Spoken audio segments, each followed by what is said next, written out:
Little Lulu. Show links for today's show at majority.geekwonk.com, including a link to Janine's genius takedown of Fox and Friends in 2003. Oh, that's very nice. I don't think I did a good job, or you that's did very nice great to on those characterize it that shows. way. But I think that I was totally stunned. I mean, I had no idea. You did a good job. Totally thank you, but self-deprecating. I feel like who could anticipate The level of what they would do. I mean, if now that's the thing that I think that people don't realize, that what the media climate was at that time.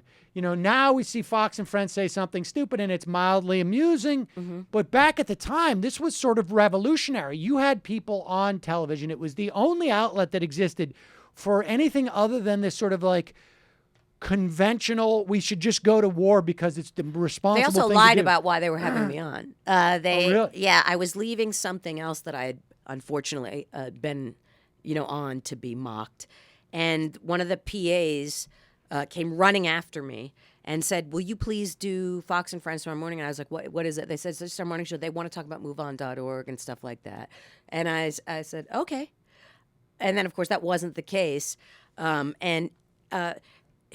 could anticipate the level? And then also in the green room after, when I was sitting in afterwards, I was just stunned and I was crying. I was crying, I was just sitting there crying. And Steve Ducey came in and is such a, is just such a coward. He was like, "Oh, I guess we kind of tricked you, that kind of thing." And then when they went to commercial break, that beautiful African American woman who was subbing for the dumbass white woman who's usually on, during the commercial break, she looked at me with venom after, and she goes, "You can't just come on here and say what you want."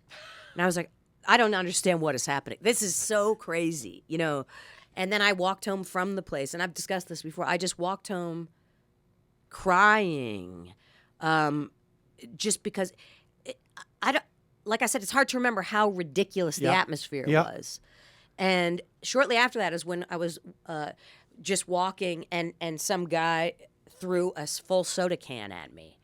And, started yelling at me and saying, you love Saddam. It's so badly written. You know what I mean? Like, it's like a hack. It would be like, even in the retelling, it sounds fake. It just sounds like that no one would do that. Yeah, throw soda. What the climate was at that time was just insane. And, I've said this a million times on this program, but it bears repeating. Like, you were one of the, literally, there was maybe a half a dozen people, maybe. No, there was lots of people, but they only would book who on were these allowed, shows. Who were allowed on TV. Right, so they could be mocked and marginalized. Exactly. And, I mean, there was a ton of people. And I also think that, look, I think a big part of what, what was happening online, too, your presence on TV, I think, in many respects, really heartened and galvanized millions of people. I really do think this is the case because prior to you going on television, and like I said, like you say, you were the only person who was allowed to do this. You were recruited by me and a few other Win Without War. Yeah, a few other actors because, and the only reason actors were allowed on these shows, as opposed to the many, many other voices they could have had on, is because it's easy to marshal cultural hostility towards people in entertainment. So I didn't realize that at the time, and believe me, I didn't want to do it. But it was important, and I think it was important. If you went online at that time, you would see there was a huge outpouring of support for you because you were allowed on those shows, and you were the only person who was allowed on those shows who would say those things. Well, there was others, but it's just like I said, but it wasn't. It didn't. Mike Farrell comes to mind. No. I know. I'm saying there was other people who worked in government and who were. Sure. Who could you were the only one who was allowed to go on specifically, and so you were the only one who was sort of faced with that dilemma of like, I know I'm going on there. I know they're bringing me on there because I'm an actor and I'm easily dismissed, but there's nobody else articulating that, and I think it really did make a difference. I appreciate. I met a lot of great people. For all the horrible people I met through that, in all the right wingers and cowards, not only on the television but in my peer group and in my building and around. Right, I've met twice as many great people through that, and it affords you to meet really great people. The sacrifices you also have to interact with Right.